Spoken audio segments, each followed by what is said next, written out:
অন্তর্বর্তী সরকারের সংস্কার বাস্তবায়নের গতি খুবই হতাশাব্যঞ্জক বলে মন্তব্য করেছেন লিবারেল ডেমোক্রেটিক পার্টি এলডিপির সভাপতি অবসরপ্রাপ্ত কর্নেল অলি আহমদ। সকালে রাজধানীর মগবাজারে দলীয় কার্যালয়ে সংবাদ সম্মেলনে এমন মন্তব্য করেন তিনি। অলি আহমদ বলেন, রাষ্ট্র সংস্কারে এলডিপি দফায় দফায় বেশ কিছু প্রস্তাব দিলেও সরকারের কাজে তা নিয়ে গতি না থাকা দুঃখজনক। অভ্যুত্থান পরবর্তী দেশের কর্মকাণ্ডের স্বচ্ছতা ও দ্রুত গতিতে তা বাস্তবায়ন না হলে সমস্যা আরও বাড়বে বলে মন্তব্য করেন তিনি। সোহান খানের প্রতিবেদন।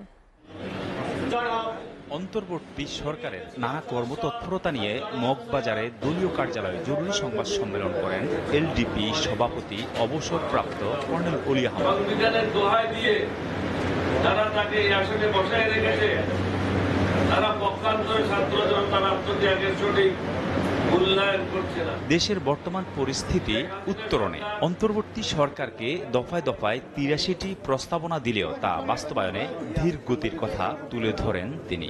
আমাদের ব্যক্তিগত স্বার্থ উন্নয়নের জন্য নয়, বরং দেশের সার্বিক মঙ্গলের জন্য।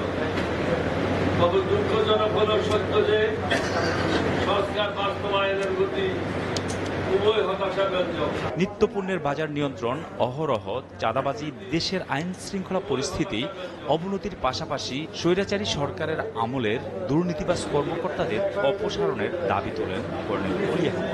শেখ হাসিনার এজেন্ডা বাস্তবায়নকারী ও লোটা বহনকারী অনেক ব্যক্তি এখনো প্রশাসনে ঘাপটি বেড়ে বসে আছে। তাদের ব্যাপারে দুর্নীতিতে সিদ্ধান্ত নিতে হবে। সাদা ব্যাপক হারে সমগ্র বাংলাদেশে বিস্তার লাভ করেছে। সরকার নীরব দর্শকের ভূমিকা পালন করছে। নত জানু নয়, ন্যায্য হিস্যার ভিত্তিতে ভারতের সাথে দ্বিপাক্ষিক সম্পর্ক নিশ্চিতের তাগিদ দেন এলডিপি সভাপতি। অনতিবিলম্বে সীমান্ত হত্যা বন্ধ করতে হবে। যৌথ নদীগুলির পানি নিশ্চিত করতে হবে। জাতীয় সঙ্গীত পরিবর্তনে ৩ কারণ তুলে ধরে কর্নেল অলি আহমদ বলেন, তা না হলে এটা জাতির জন্য লজ্জাজনক। মিউজিয়াম করতে হলে তা গণভবন ছাড়া অন্য কোথাও নয় কেন, এমন প্রশ্ন তোলেন তিনি। এই ধরনের বিভ্রান্তিকর জিনিসগুলি নিয়ে যদি জাতীয় সঙ্গীত হয়, তাহলে এটা আমাদের সমগ্র জাতির জন্য অপমানজনক। সোহান খান, এসএটিভি, ঢাকা।